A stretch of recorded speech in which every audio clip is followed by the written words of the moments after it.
कभी कभी एक नेगेटिव रिव्यू ना आपका मनोबल तोड़ने के लिए काफ़ी होता है। आज वही सीन मेरे साथ हुआ। इतना अच्छा से बनाने के बाद कस्टमर का ऐसा रिव्यू आया जिससे मन एकदम मेरा छोटा हो गया। और इन सभी चीज़ों का इलाज प्रकृति के पास है, नेचर के पास है। तो मैं नेचर से ज़्यादा अपनापन फील करती हूँ। तो बाहर का वेदर बहुत अच्छा था तो मैं बाहर आ गई थी। हेलो दोस्तों, राधा वल्लभ श्री हरिवंश, कैसे हो आप सब? होप आप सभी अच्छे होंगे। कुछ कस्टमर ना आपको विश्वास दिला देंगे कि आप सच में बेवकूफ़ हैं, ठीक है ना। ये मैं खुद फील कर रही हूँ ये चीज़ें, और वही एक्सपीरियंस आप लोग के साथ शेयर कर रही हूँ। कल रात में हमारे पास 9:45 PM में एक ऑर्डर आया था जिसमें था 2 सत्तू पराठा और 2 सत्तू पराठा, एक वेजिज खिचड़ी, ठीक है।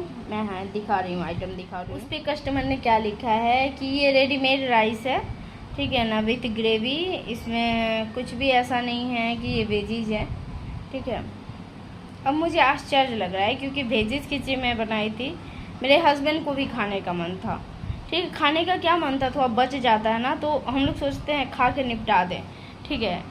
हस्बैंड और मेरे बच्चे, मैं तो नो अनियन नो गार्लिक हूँ तो मैं तो नहीं खाती हूँ, लेकिन हस्बैंड सोचते हैं ना कि ये वेस्ट हो जाएगा और बासी किसी को क्यों देना, तो हम लोग इंस्टेंट ख़त्म करते हैं। जैसे खिचड़ी बच गया ना, अब रात का टाइम है और खिचड़ी रेयरली आता है, दिन में 2-3 आ गया, 4 आ गया तो बहुत है, ठीक है। 3-4 तो बहुत इनफ हम बोल दिए, 2 हार्डली। लेकिन आता है तो कभी कभी एक होता है ना कि ऑर्डर का लड़ पकड़ लेना, ठीक है। वो लड़ में शुरू हो जाता है खिचड़ी खिचड़ी खिचड़ी खिचड़ी। तो 9:35 में आया था रश्मि जी का ऑर्डर और उन्होंने ऐसा रिव्यू लिखा। मैं बोली क्या मतलब, इतना अच्छा से बना के दो, हस्बैंड जी भी खाएं, बोले कि इतना टेस्टी लग रहा था। ये अभी आया है रिव्यू, मैं इसके पहले बताई थी क्योंकि मैं वो डिफरेंट तरीके से बनाई थी। पहले मैं क्या करती थी ना कि जैसे वेजीज वगैरह कट कर ली और खिचड़ी बना हुआ है, प्लेन खिचड़ी बना हुआ है, मतलब प्लेन खिचड़ी को बना ली, उसके बाद से वेजीज को सॉटे करके उसमें मसाला डाल के उसके बाद से खिचड़ी को बनाती थी। लेकिन कल वेजीज खिचड़ी आया तो मैं सोची कि एक ही बार बना देती हूँ, एक ही बार ऑयल डाल के सभी सब्जियों को सॉटे करके उसमें चावल और दाल धो के डाल देती हूँ, पानी नमक अनुसार, स्वादानुसार नमक और हल्दी डाल के उसे बना लेती हूँ। तो उसी तरह से मैं बनाई थी और हस्बैंड जी को बहुत अच्छा लगा था, बहुत टेस्टी लगा था उनको। आज सुबह में वो बोले थे कि वो ऐसा खिचड़ी दोबारा फिर बनाना, पहले की तरह नहीं लेकिन इस तरह खिचड़ी तुम बनाना, बहुत टेस्टी लगा था हमको, ठीक है। बोले चलिए ठीक है, अच्छा मतलब लगा हस्बैंड को। वैसे 2 तरीके से बनता है, एक तो खिचड़ी आप प्लेन बना लीजिए, उसके बाद सभी सब्जियों को सॉटे करके, मसाला को सॉटे करके आप डाल दीजिए खिचड़ी, उसमें थोड़ा सा बॉयल आने दीजिए, हो गया खिचड़ी। तो ज़्यादातर जल्दी में मैं ऐसे ही बनाती हूँ। लेकिन एक दूसरी तरह का खिचड़ी होता है कि जैसे कि आप मतलब सब कुछ एक ही साथ कुकर में सॉटे कीजिए, उसके बाद चावल दाल धो के डालिए, हल्दी नमक जो भी मसाले डालने हैं वो डालिए और सीटी लगाइए, उस तरह का। तो इस पे क्या नेगेटिव रिव्यू आया, मैं not serve as a khichdi, this is readymade like gravy and rice mixed, total waste of money, sattu paratha is delicious. तो इस पे मैंने क्या रिप्लाई दिया है, मैम ये क्लाउड किचन है और यहाँ सब कुछ फ्रेश ही बनता है, रेडीमेड चीज़ नहीं होती यहाँ पे, ठीक है। तो मैंने ये रिप्लाई दिया, कभी भी ऑर्डर आता होगा ना तो अगर ब्लॉग बनाना चाहे ना तो दिन में मैं 10-15 तो ईजिली ब्लॉग बना सकती हूँ, ठीक है। ब्लॉग बनाने के लिए हमको टेंशन नहीं है कि 10-15 हम ईजिली बना सकते हैं, हर ऑर्डर पे हम ब्लॉग बना सकते हैं। लेकिन मेरे पास टाइम उतना नहीं रहता है। टाइम कहाँ शॉर्ट होता है मेरा, बनाना है, पैकिंग तो हस्बैंड कर देते हैं, बनाना है, फ्रेशली बनाना है, बारीकी से बनाना है, बच्चों का ध्यान रखते हुए बनाना है, ये सब चीज़ें, ठीक है। तो इस सब चीज़ों की वजह से मैं दिन में कोशिश करती हूँ कि एक ही ब्लॉग बनाऊँ, ठीक है। एक ब्लॉग बनाऊँ बस, उसको एडिट करना, फिर अपलोड करना, थंबनेल बनाना, बहुत सारा प्रोसेस होता है।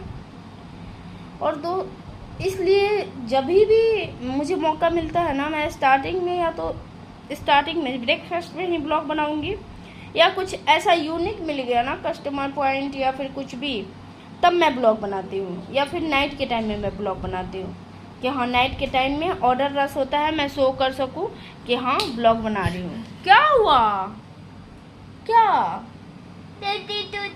दांत टूट गया? कैसे दांत टूट गया? नहीं टूटा है, कुछ नहीं हुआ है, ठीक है, सब ठीक है। क्योंकि इस चुन्नू मुन्नू का भी ध्यान रखना होता है मुझे, और इसकी तबीयत थोड़ी सी अभी ख़राब चल रही है। तो मैं आती हूँ टॉपिक पे, ठीक है बेटा? जाइए थोड़ा सा मम्मा पापा पास जाइए, पापा पास तुरंत आ रही है मम्मा। आज है 10 जुलाई और मेरे पास एक रिव्यू आया है दोस्तों। मेरा मन इतना चिढ़ गया ना, इतना चिढ़ गया है कि मैं क्या ही बताऊँ। इतना मतलब मुझे गुस्सा इतना तेज आया ना। सुबह से कम 3-4 थाली निकला होगा, स्टूडेंट प्रीमियम थाली, ठीक है? क्योंकि उसका कॉस्ट है 130। 130 में मैं क्या क्या देती हूँ? चावल, दाल, आलू का भुजिया, ग्रीन सैलेड, पिकल, आलू का चोखा। इसमें बहुत सारा, जब मैं इस ब्लॉग को मैं डाली थी कि 130 की थाली में क्या क्या है, तो उसमें बहुत सारे लोगों का ये भी मैसेज भी आया था, मतलब कमेंट आया था कि इसमें आपका मार्जिन कहाँ है? मतलब मार्जिन तो आपका बच ही नहीं रहा है, आप कैसे सेल कर रहे हो इसको? और मुझे इतना गुस्सा आया ना, मतलब कि मैं ऐसा रिप्लाई दी हूँ, मैं आपको दिखाती हूँ कि क्या उनका था। और ये 4th ऑर्डर था, ऐसा ना कि फर्स्ट टाइम ऑर्डर है।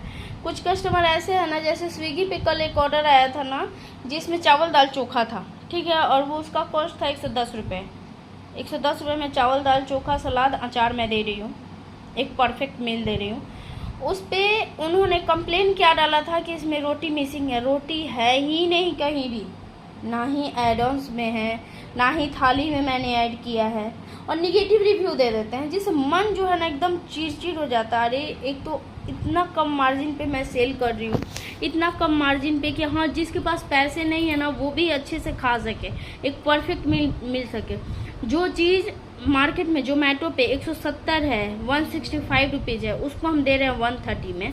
मैं दिखा रही हूँ क्या है ऑर्डर में।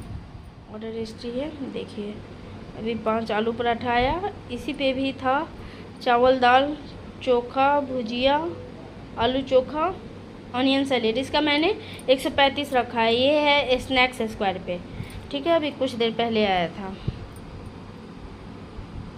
हाँ देखिए, ये रेटिंग देखिए, मतलब कि देखिए कितना तेज गुस्सा आएगा बताइए। स्पेशल प्रीमियम स्टूडेंट थाली, इसमें क्या नहीं है यार थाली में, मैं आपको दिखाती हूँ। मतलब कि अच्छा, इसका पहले आप देख लीजिए, उसके बाद मैं दिखाऊंगी। Taste is very bad, moreover the food was grimy and it felt as if sand had been added. देखिए इसमें कहाँ से हम मिट्टी डाल दिए हैं, रियली। देखिए मैंने बहुत रूड रिप्लाई दिया है, and I agree with you कि जिनको भी बुरा लग रहा होगा, मैं समझ सकती हूँ कि हाँ जो भी ये ब्लॉग देख रहे होंगे, जो कस्टमर होंगे उनको बुरा लग रहा होगा, ठीक है? बाकी जो मैं जेन्युइन हूँ वही चीज़ मैं अपना रियल एक्सपीरियंस शेयर कर रही हूँ। देखिए मैंने क्या लिखा है, really same on you guys.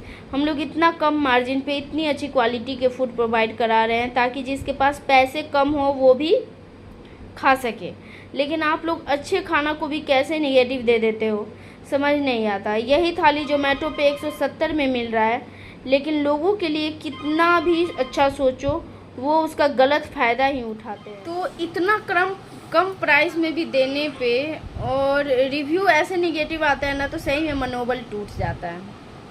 ऐसा लगता है ना जैसे सही में जो लोग प्राइस में दे रहे हैं ना 165 170, वही प्राइस मैं भी प्राइस दे रहे हैं। क्वालिटी दाल दे रहे हैं, दाल में हम लोग का मसूर, रहर, मूंग और चना, मूंग, रहर, मसूर और चना, ये 4 दाल जो होता है सेम क्वांटिटी में मैं मिक्स करती हूँ और उसके बाद से दाल मैं बनाती हूँ, ठीक है? चावल होता है जो 7 स्टार राइस होता है, ठीक है? 7 स्टार प्रीमियम जो आता है वो। फिर आलू का भुजिया, चोखा, अचार, सैलेड, सभी चीज़ें 130 में, प्लस पैकेजिंग अगर देख लिया जाए तो 11-12 रुपया आता है 5 CP का, 5 कंपार्टमेंट वाला का, और 9 रुपये देता है 3 CP, 3 CP का जो होता है वो 9 रुपया है। इस तरह का है। इतना मतलब एक तो मार्जिन नहीं रखते हम लोग कि हाँ चलो भाई, हर कोई के पास पैसा नहीं होता। बहुत सारे लोग जो आते हैं वो पढ़ने के लिए आते हैं, बहुत सारे जॉब पे होते हैं, ठीक है? तो हम लोग थोड़ा कम ही मार्जिन रखें, 5-10 रखें, इससे ज़्यादा नहीं रखें। अभी हम दिखा रहे हैं कि ये मैं पनीर यूज़ करती हूँ ज्ञान का, ठीक है? और ये 500 ग्राम का 172 रुपये में आता है। ये एक पैकेट 172 में, 2 का 344 आता है। इस तरह का मैं अगर नेगेटिव रेटिंग दे दे तो कितना मनोबल टूट जाता है यार। मतलब मन करता है ना कि क्या सही में जो जोमेटो पे मतलब सबसे ज़्यादा बेवकूफ़ हम ही हैं। ऐसा मुझे कभी कभी फील होने लगता है कि इंसानियत का अच्छा करो तब भी निगेटिव, खराब करो तब भी नहीं यार, बुरा तो लगता है। चलिए इसी के साथ आज के ब्लॉग की समाप्ति करते हैं। मिलते हैं कल नए ब्लॉग के साथ, तब तक के लिए राधा वल्लभ श्री हरिवंश। ध्यान रखिए आप लोग अपना।